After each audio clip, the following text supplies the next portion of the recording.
lagi untuk hobi yang ngalong-ngalong.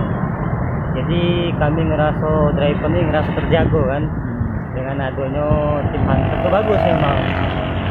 Kalau bisa lebih lagi ditelusuri lagi lah yang tempat-tempat yang agak terpencil itu kan.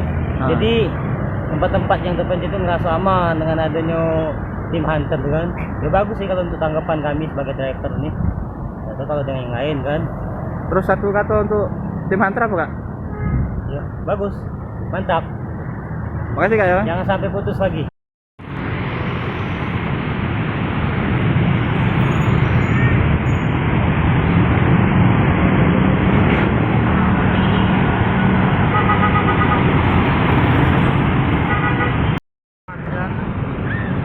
Tindakan kriminal jelas kurang. Bapak asli warga sini kan? Ya, aku dulu tinggal di Sukabumi. Kalau daerah ini dulu kan area jambret ini malam-malam.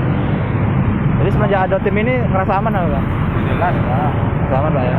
Ini kan sering kan patroli kan. Udah pernah ngeliat kok itunya langsung belum kak? Kalau penangkapannya, jelas belum. Cuma Tapi lihat kalau di patroli aja kan sering.